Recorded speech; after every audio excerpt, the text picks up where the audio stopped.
ईश्वरो गुरुरात्मेति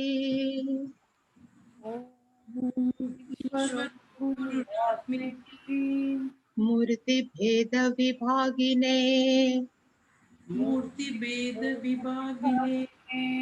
व्योमवद्व्याप्तदेहाय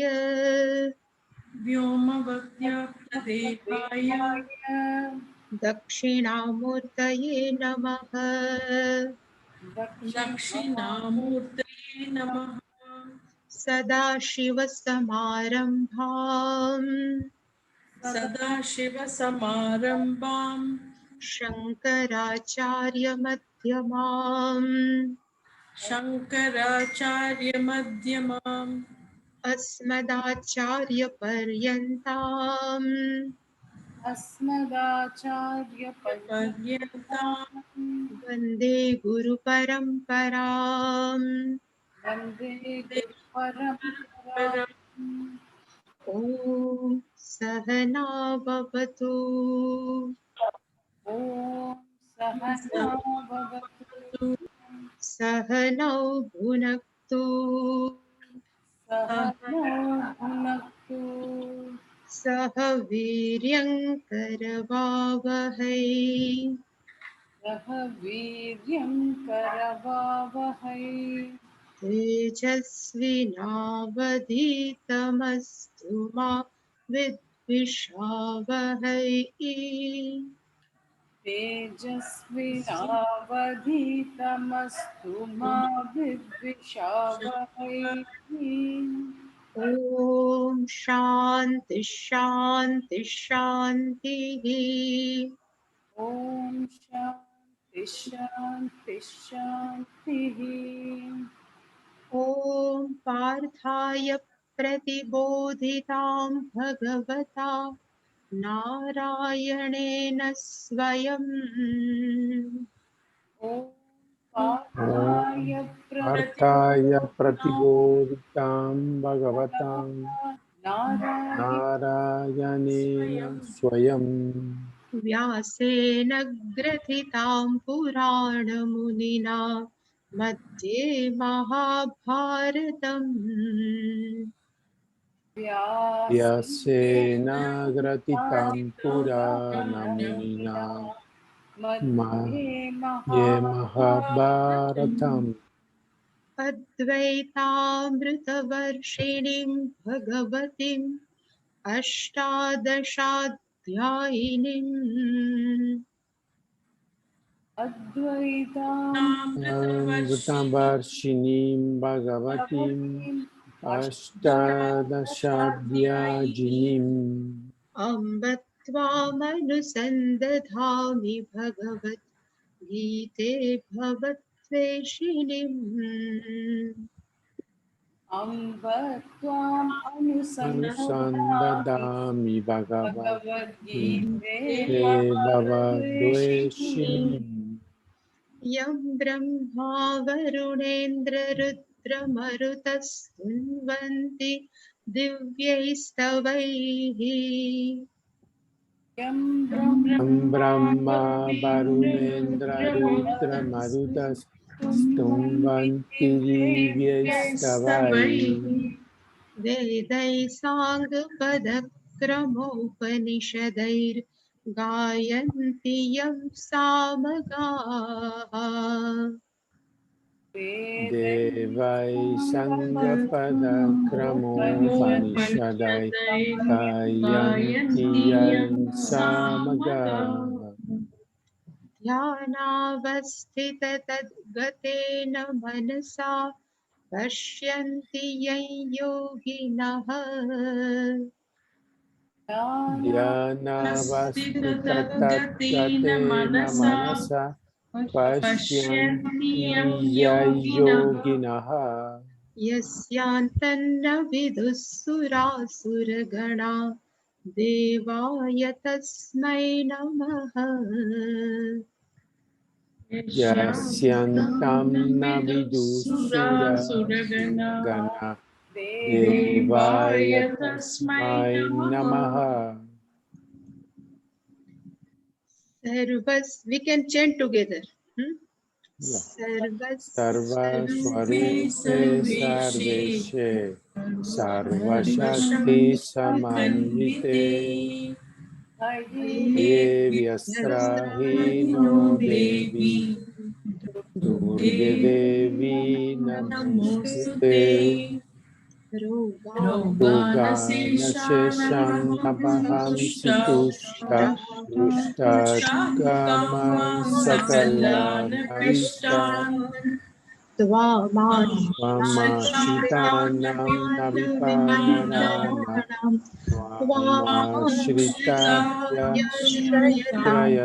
प्रयन्ति सर्वबाधाप्रशमनं त्रैलोक्यस्य किलेश्वरी एवमेव त्वया कार्यम् अस्मद्वैरिविनाशनम् सर्वस्वरूपे सर्वेशे सर्वशक्ति समन्विते भये व्यस्त्राहीनो देवी दुर्गे देवी नमोस्तुते रोगानशेषानपहंसि तुष्टा रुष्टाकामान् सकलानभीष्टान् त्वमाश्रितानां न विपालनानां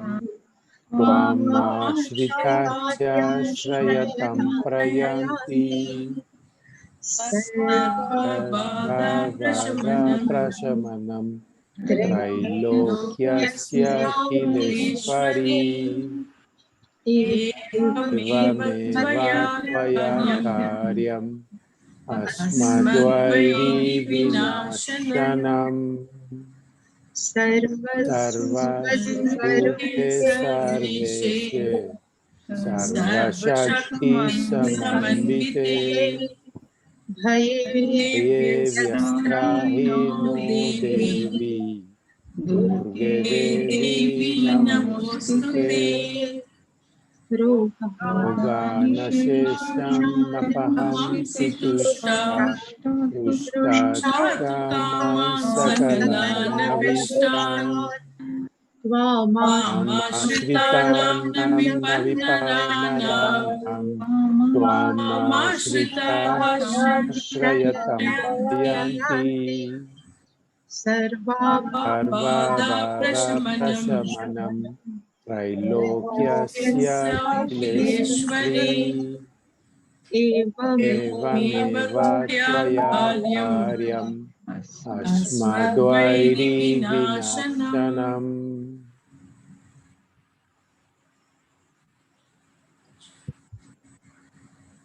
We have completed 8th chapter. Now we are going to see 8th chapter. One name of 8th chapter is Akshar Brahma Yoga.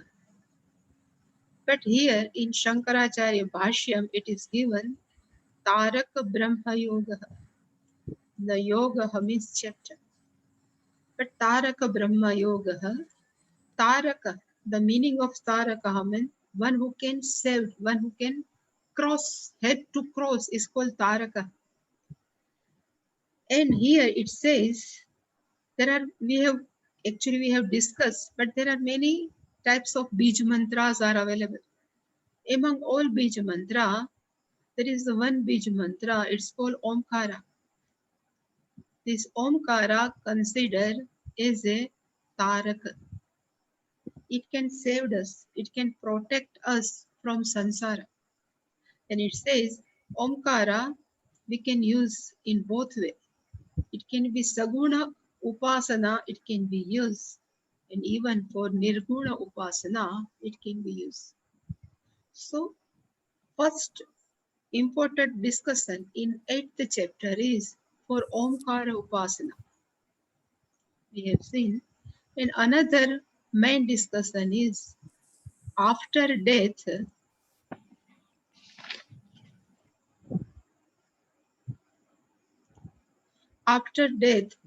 where Jivatma can go. Either it can go up to Svarga Loka and it can go up to Brahmaloka. If it goes to Svargaloka, it they call as a Krishna Gati.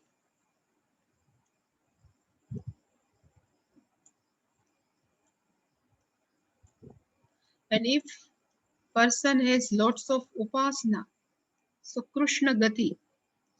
Gati means after death, where Jivatma goes. So it's called Krishna Gati.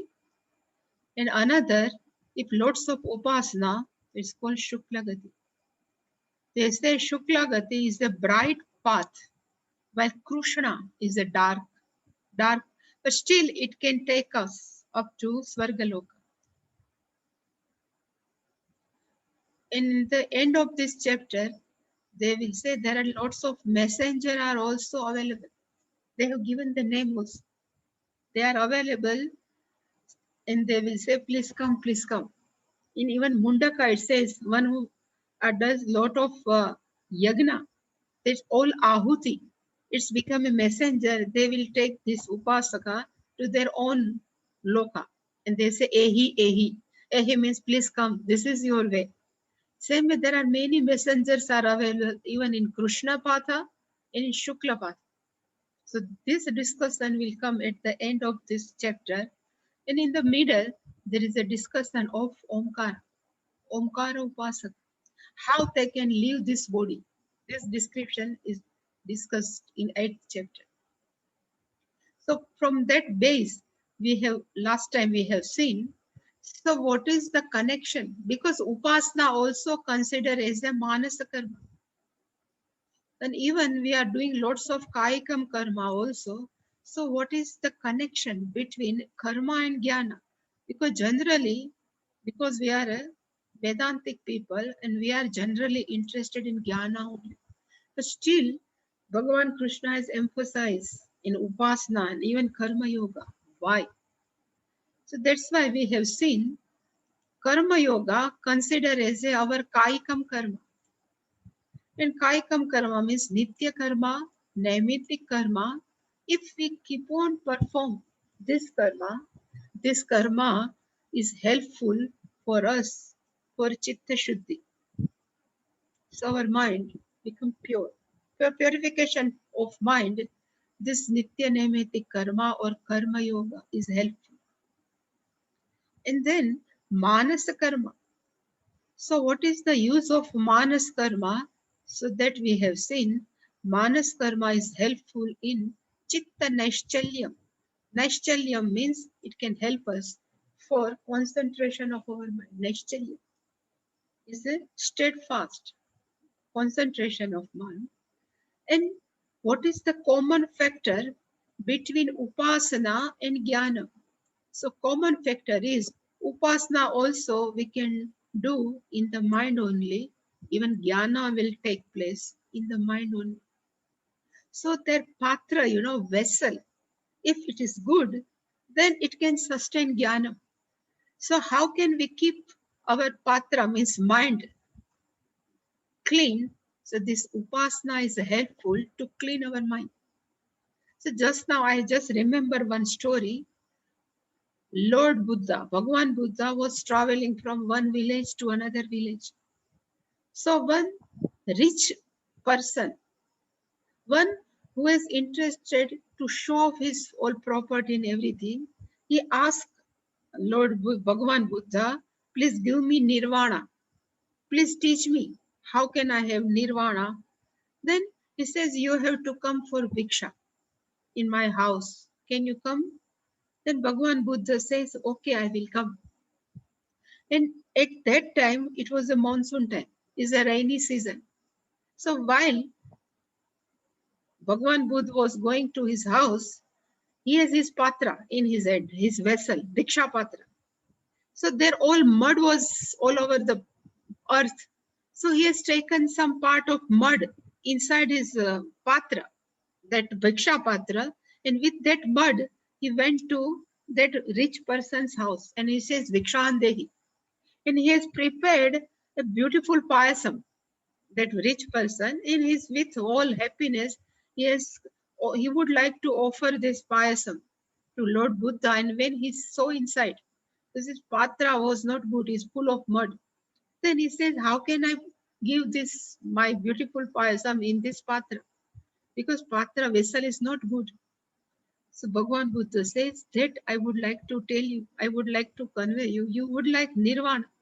But how can I give this nirvana when your patra, your mind is not clean, you know? That's why you please clean your mind and then come to me. I will teach you. So both jnanam will also take place in mind only. So upasana and even karma yoga both are helpful for cleansing our mind. That's why karma yoga and upasana are very much necessary in for jnanam. And that after that we have seen all jivatma has twofold obstacles, pratibandhakas. And the name of that pratibandhaka are called mala, malam actually, mala and vikshepa. Mala is again, it's called impurities. And vikshepa is called disturbance.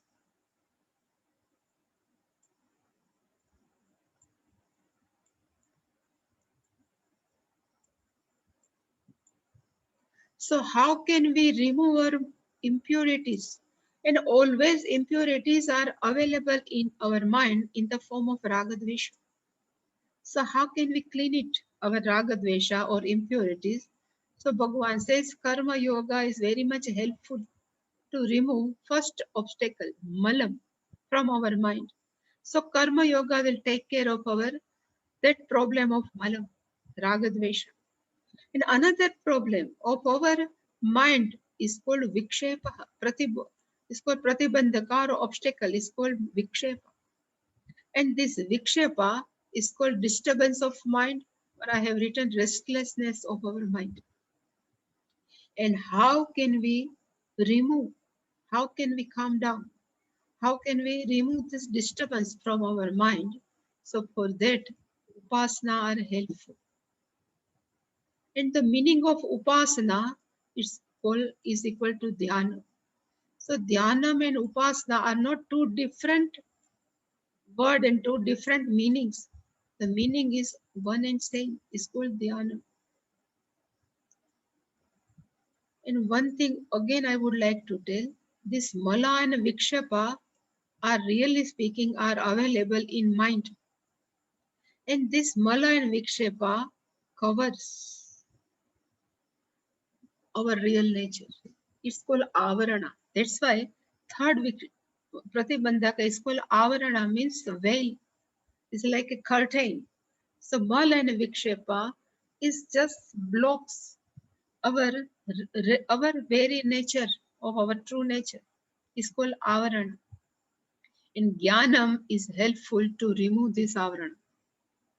But first condition is this both should go away. So if we think we have studied all our karma yoga, we have taken care of our raga dvesha, but how can we calm down or how can we pacify our mind, our restless mind? So we have seen there are two types of upasanas are available in our shastra. One is called sampat upasana and another is called ahangra upasana. The meaning of Sampatta Upasana, the definition in Sanskritam, it's called Nikrushta Vastuni Uttam Vastu Ahvayati. We can invoke the best, to invoke Ishvara is the greatest thing. So Uttam Vastu means Ishvara, we invoke, but in what? Nikrushta Vastu, very lowly thing, very lower thing. And stone is considered is a very lower. So we can say in this Shila Aham Bhagavan Vishnu Ahavayam. So Shaligrama is nothing. Really speaking, is fossil only. Is a stone only. But still we invoke. So it's Nikrushta. Same way Shivalinga is only stone. But still we are invoking Lord Shiva. And then we can do different type of japa. It's called Sampatupasana. If Shaligrama is there, then we can Om Namo Narayan. If we have Shiva, then Om Namah Shiva. So all are called Sampat Upasana. In Sampat Upasana, there are three things. One is called Upasaka.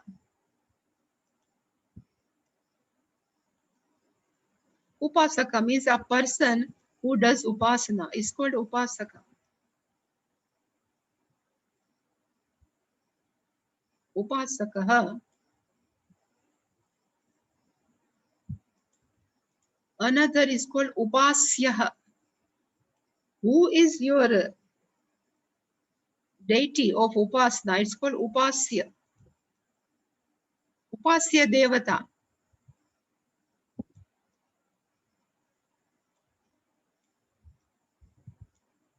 And the method is called Upasana.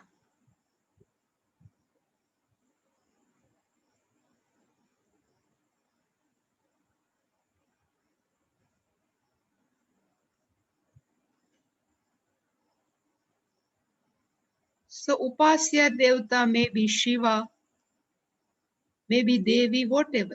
Different type of Devatas we can invoke. But where? Outside of our body. Shiva, Vishnu, Devi, whatever, Ganesha.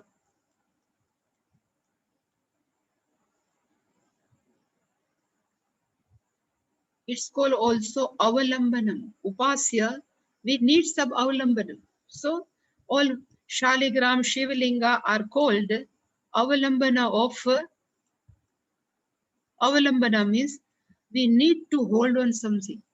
So that Shaligram Shila is Vishnu in the form of Vishnu, or this Shiva is the form of the stone, are called Avalambana, on whom we can hold on. Avalambana.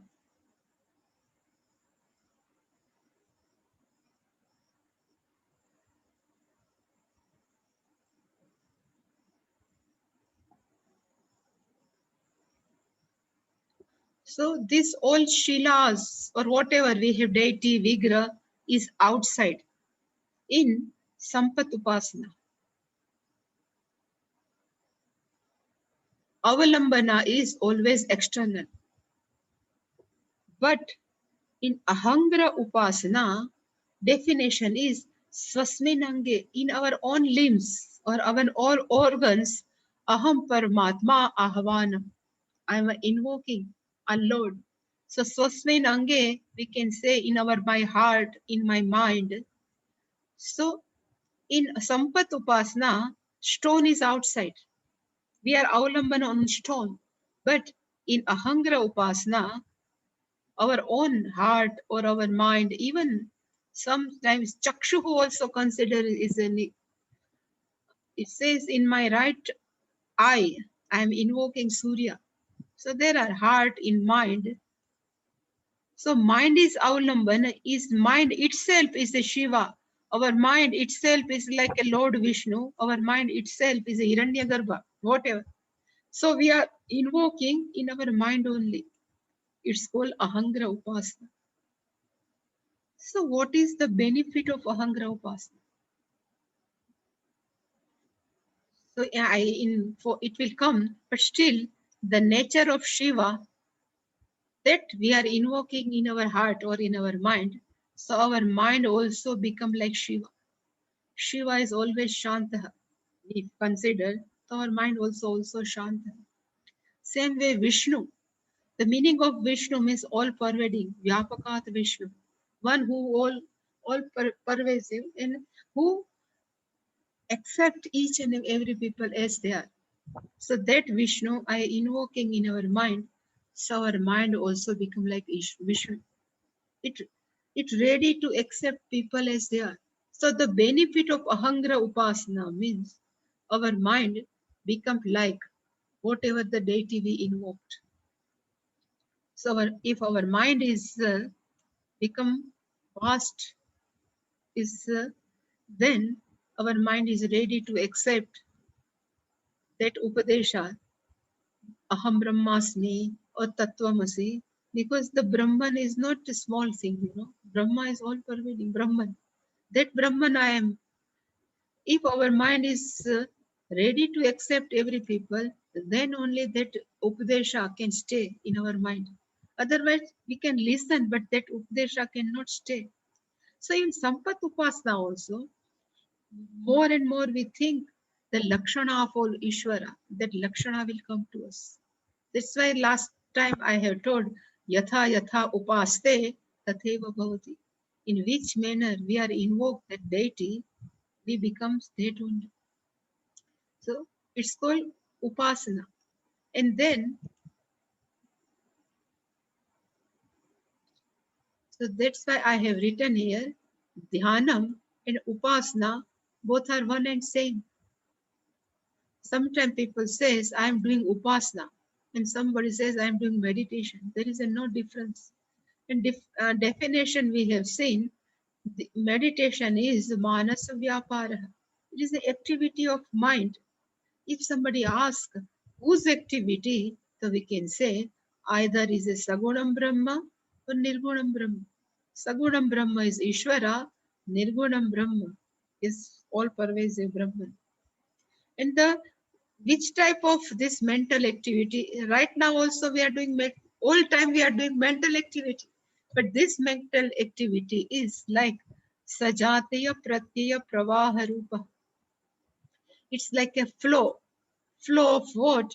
So it says pratyaya, means each and every thoughts are considered as a pratyaya in Sanskrit language. But sajatiya, if you are thinking of Shiva, then each and every thought are always connected to that Shiva. It's called sajati. Same species, actually jati is species, but same Lord Shiva. If we are, it's called sajatiya. And at that time, in our thought, there is no another thought. It's called Vijatiya Pratyaya Rahitaha. Our mind should not have any another thought except what we are meditating. So Vijatiya means accept any thoughts except Ishwaras, whatever we are meditating upon. It's called Dhyanam and it is called Manasa Vyapara. And it says there are two type of dhyanam or upasana. One is called for jnana yogyata prapti. One type of meditation is called gnana yogyata prapti. Means to we are preparing our mind.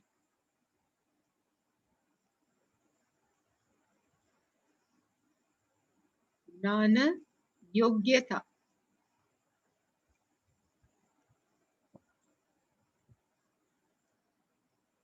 Prapti.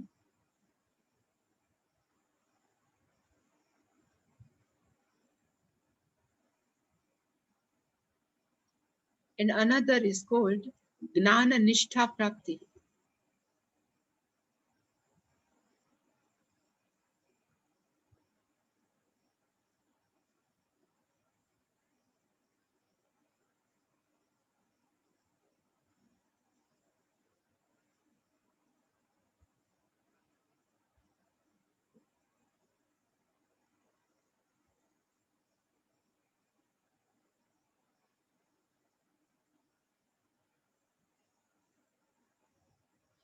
Jnana Nishtha.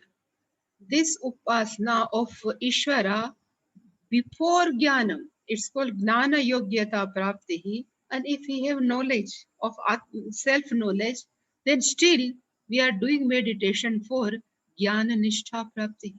We can abide in the knowledge. To remove our old impression regarding ourselves, what we are doing is called Gnana Nishtha Prapti. Another name of this meditation is called Nididhyasana. But these all are considered as for Gnana Yogyata Prapti. So here, and which type of meditation we can do before we have knowledge. So I have written there are 4 type of meditation. We can do for Jnana Yogyata Prapti. We can eligible for Jnana. So first is called for the concentration of mind. Chittasya ekagrata arthe, what we are doing, Dhyanam, is called Chittasya ekagrata. I'm not writing. So Chittasya ekagrata, for the concentration of mind. Another type of meditation or upasana, it's called relaxation of mind. To relax, to pacify, to calm down our mind is called relaxation of mind. Third one is called value-based meditation. So we are putting a good values like amanitvam, adambitvam. We are putting good type of values in our mind. And for that purpose, what we are doing is a value-based meditation. And fourth one is to expand our mind. What I have told. So we can accept each and every people as they are. So these are useful before we can have gyan. And even after have, right now we all have this knowledge, we are not Buddhist, but still these all four meditations are very useful to us. So first I have written for concentration of mind, which type of practice we can do so our mind can be more concentrated. So I have written here, it says we can do more and more subtle in three ways. First, we can have, if you know all Vishnu Sahasranama, so we can chant Vishnu Sahasranama, but through mind only.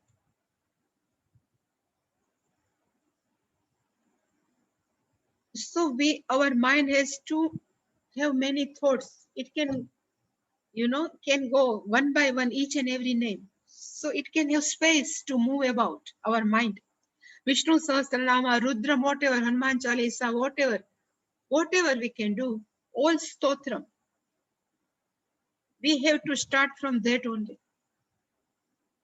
Then, if our mind is always with whatever we are chanting, even Vishnu's Rudram, then we can consider our mind is now comfortable with this type of stotra. Then we can switch over. Not Manas Puja, but I can say we can switch over up to Vishnu Sahasra in the big, let me say, big any mantra. So Om Reem Dakshinamurtaye Tubhyam Vatamula Nivasena. If you know, in any mantra we can take. That also, that mind has still space to move about. Some mantra we can chant inside the mind. So our mind has less space compared to Vishnu Sahasranama, but still it have time to move about. Then we can skip over from even first stotram, then some long mantra, then even they say even Ram Ram.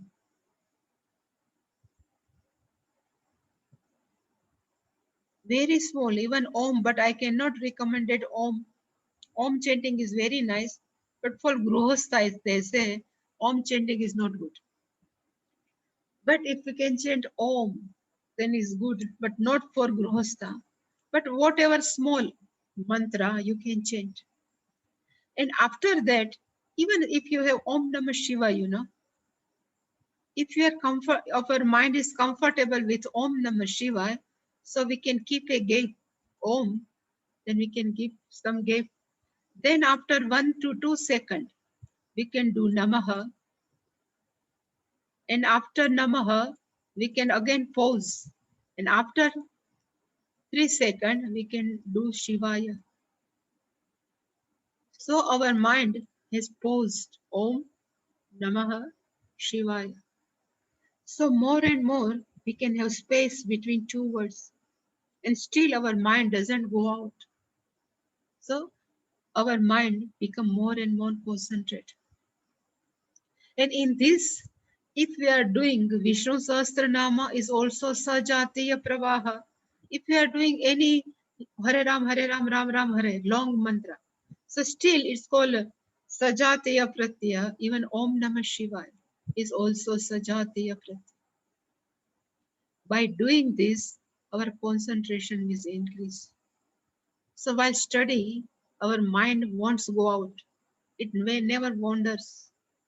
This is for concentration of mind. I'm just giving brief.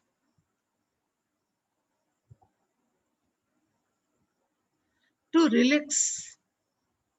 Nowadays, they are saying now meditation of relaxation. These all are preparation use, so really speaking, for our Vedantic student, but nowadays it's become a meditation.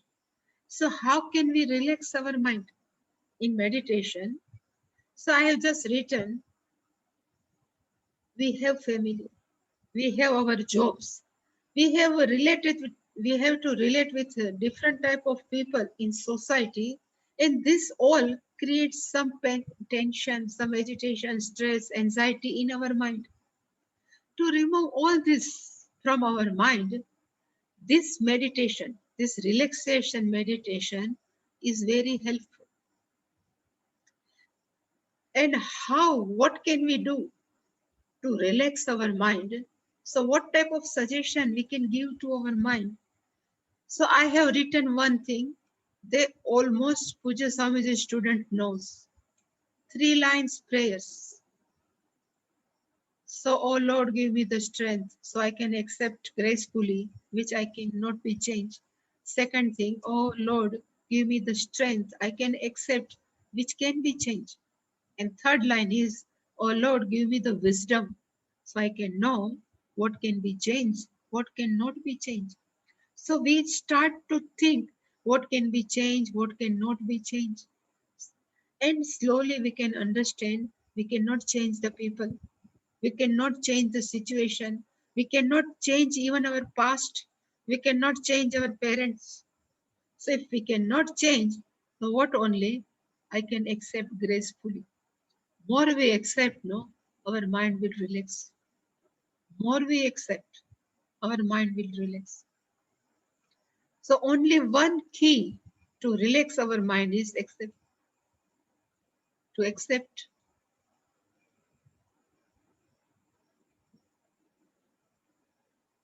And in 11th chapter, acceptance.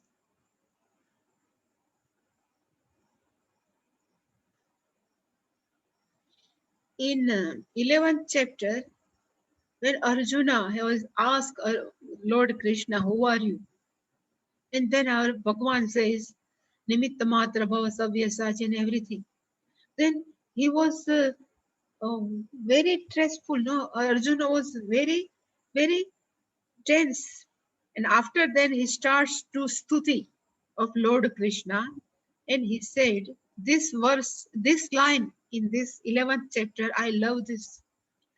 This is called Sthane Rushikesh Tava Prakirtya. Sthane, the meaning is it is on the place. Everything is on the place. So we can keep to tell our mind everything is in place. All family members are on place. Or other people. All our whatever we are thinking of any our future planning, all are in the place. Even past, what have we gone through are also something good for me. Sthane, the best word is sthane. Tava prakirtya. Because of your keep on, I'm kirtanang of you. Now I accept everything is on place. I never try to change situation. I never try. Everything sthane. Sthane is everything is on place only. We keep on telling our mind, our mind will be relaxed. According to Pujya Swamiji, when we rub our palms, it always gives hits. Same way in our thought, there are rubbing with another thought pattern. It creates the heat inside the mind. And we can give up this rubbing and we start accept sthane or this 3 line, our mind will relax. There is no another anything we can relax our mind. Even we can, for time being, to relax our mind, Pujya Swamiji used to teach us to visualize nature is also helpful to relax our mind. Because all space, everything, we don't have any type of complaint with nature. If raining are there, we have no complaint. If it's too much cold, no complaint. If birds are chirping, we have no problem. Even a cactus has thorns, we have no problem. We accept all cactus with thorn, but people as one thorny, some thought we cannot ready to accept. So we can keep on suggestion to our mind. If we are ready to accept nature, we can also accept the people also. More accept. This is called relaxation. Our mind will be relaxed. This is also very much necessary in study. Our mind should be relaxed. This is the second thing. Third thing is called value-based meditation. Every day we take a bath. Every day we nourish our body with healthy or nutritious food. Same way we have to provide nutritious thoughts, value to our mind. It's called value-based meditation. If we are used to say something, tell a lie, something false thing, even amanitvam, adambhitvam, all are 20 values, we can keep on telling to our mind, okay, these are the good values. We have to try to put in our daily practice. If we keep, then our wrong thinking, our wrong value will be replaced by a good values. That's it's called value-based meditation. Even Adveshta Sarva Bhutana, even I love that all. In 12th chapter, Adveshta Sarva Bhutana, Maitra Karuna Evacha, each and every that words, Maitra Karuna, Adveshta Sarva Bhutanam, Sarva Bhutama Adveshta, I never hatred any people. I can see these all are called value-based meditation. We keep on thinking of this all good values. And our negative tendency to think, to see people, it will go and our mind will be more healthy, more nutritious. And such mind can ready to accept people as they are. And last one, what I say, to expand our mind. To expand our mind, this all upasana, even ahangra upasana, even sampat upasana, are very much helpful to us. And generally, in all Upanishads, they invoke Hiranyagarbha in mind also, Hiranyagarbha in our heart also. And everybody knows Hiranyagarbha means total subtle, Sukshma Sharira, one who can accommodate everything. And if we invoke Hiranyagarbha, so our mind also will like be Hiranyagarbha. Even in Taittiriya Upanishad, I think in Chandogya, if it gives the phalam of Hiranyagarbha upasana, if somebody really does the upasana of Hiranyagarbha, their mind also like Hiranyagarbha. It says Hiranyagarbha can read everybody's mind because Hiranyagarbha is everywhere, is all pervasive. So each and everybody's mind is nothing but Hiranyagarbha.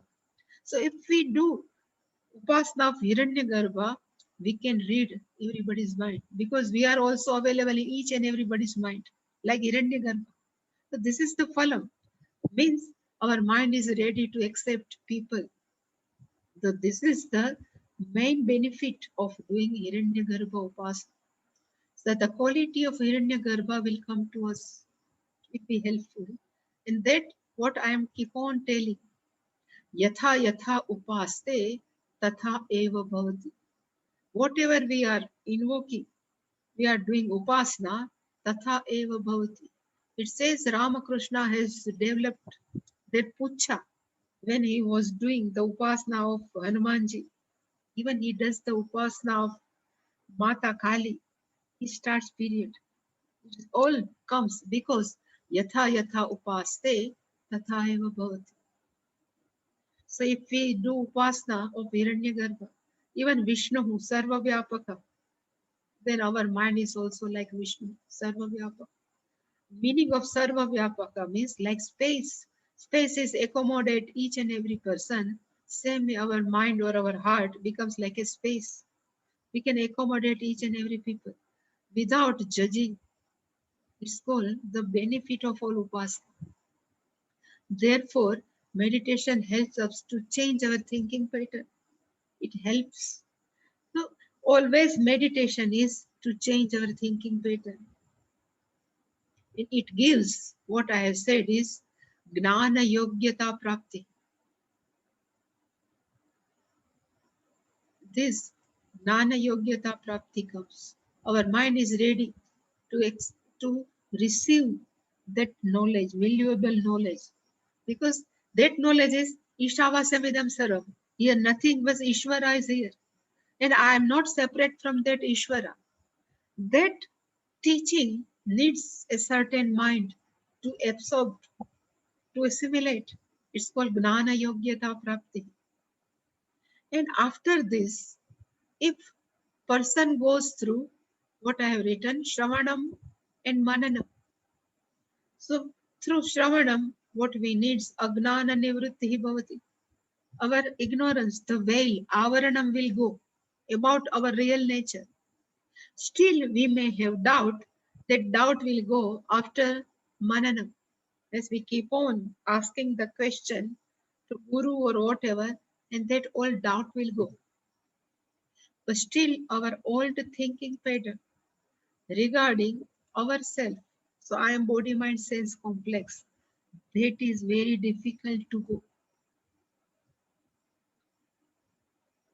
So that's I have written. Our mind is not ready to accept you are the whole.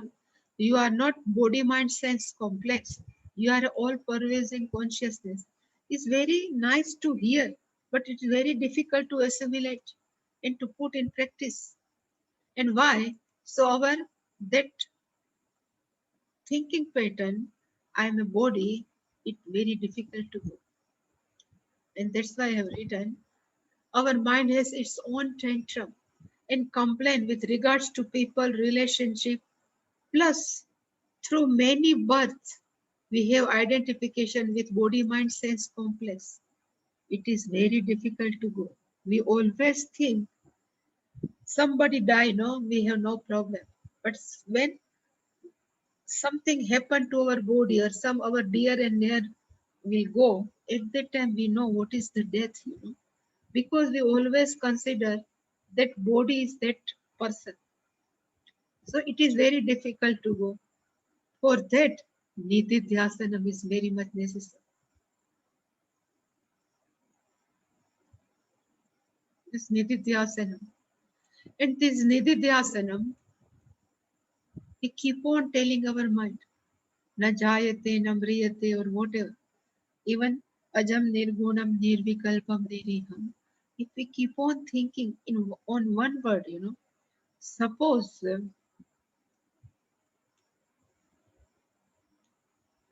aham nirvikalpaha. There is one aham nirvikalpaha. Vikalpaha means modification. So if we say aham nirvikalpaha, means I don't have any type of modification. Then which type of modification? So we can know, we can tell our mind. Asti jayate vardate. So I am away from this all 6 type of modification. If jayate consider as a modification and I am not, na jayate means I don't have any birth. So whom has a birth? We can say this body has a birth, but not me. Body is given to me. If we keep on thinking, it's called Nididhyasana. This old pattern of thinking, I am body, and problem of my mind and problem of this body is my problem. It is very difficult to go. It will go after a long type of this type of Nididhyasana. Even study, we keep on study is also considered as a one type of Nididhyasana. Is not only with close eye, but even keep on studying. Punaha punaha shravanam kurya. That's why they say it is one type of nididhyasana. Either we teach or either you listen, whatever.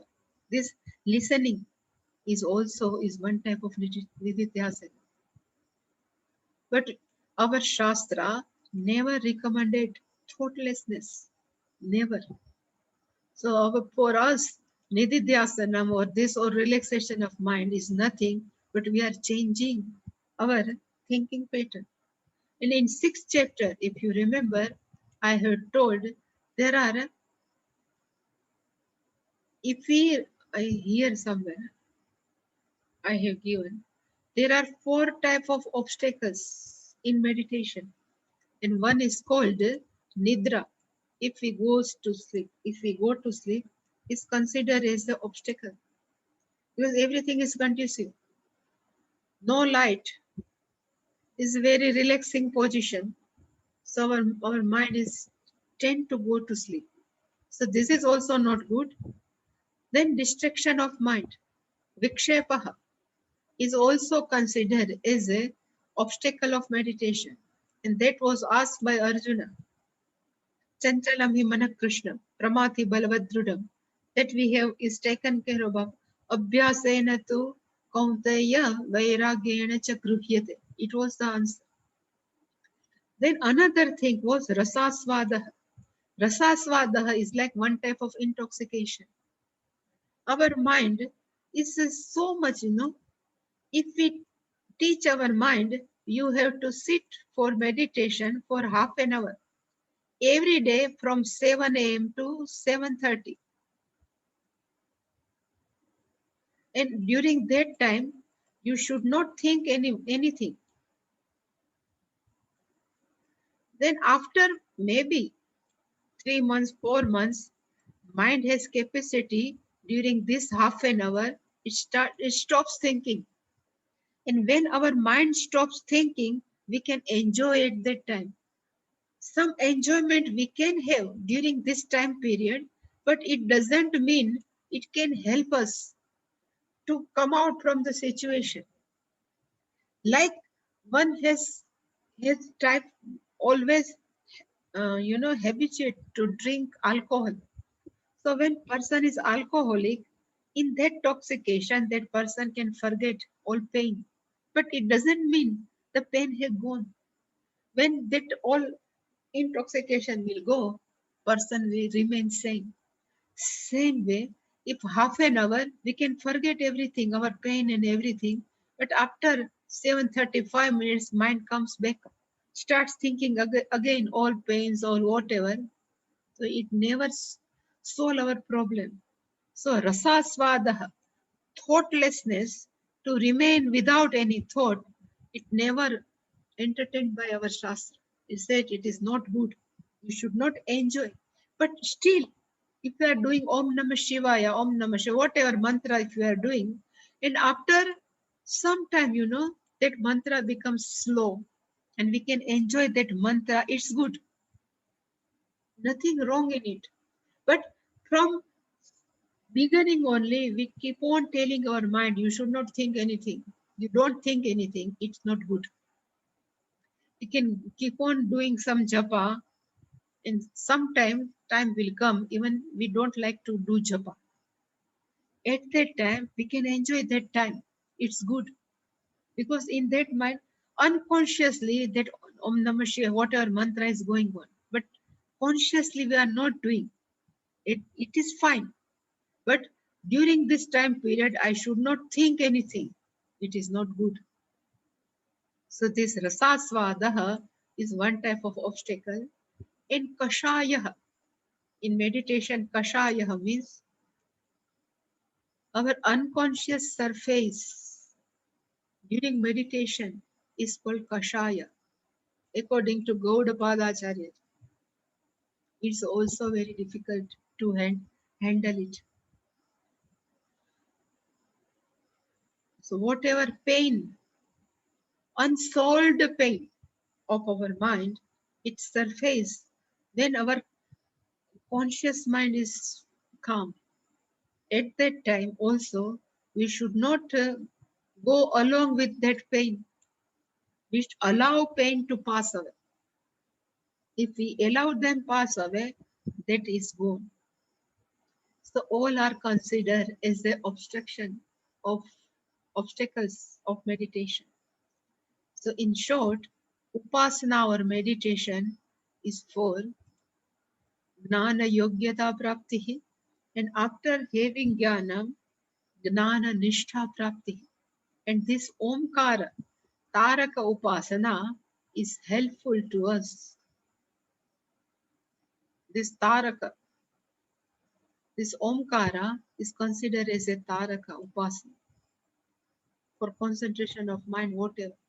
So the name of this is called Taraka Brahma Yoga or Akshara Brahma Yoga. That we will see from tomorrow. But any question do you have for this Upasana?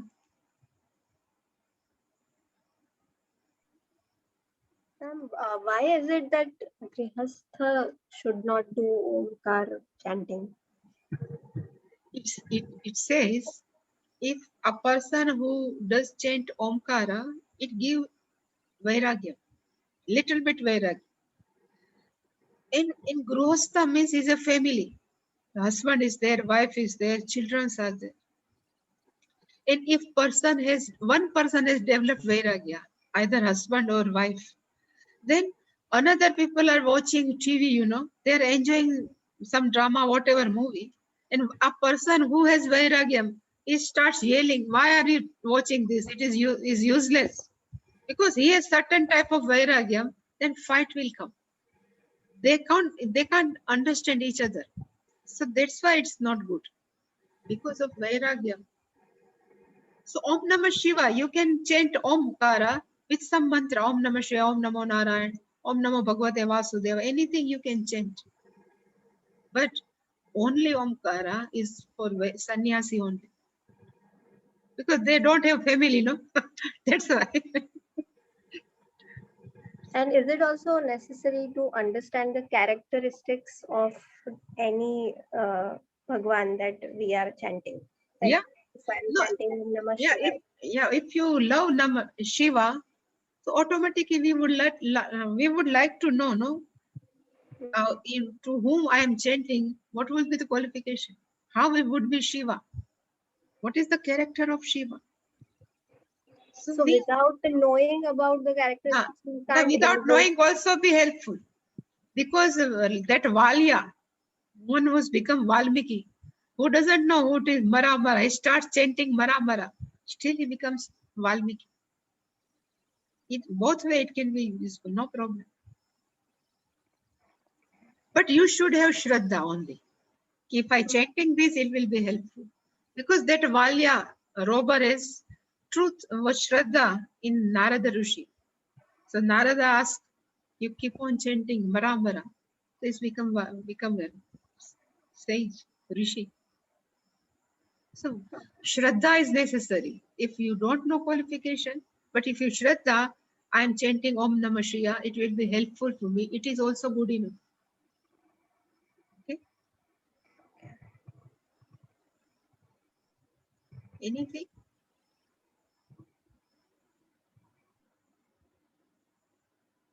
Anybody else? No? Tired? Hemalata ji? No? No question today.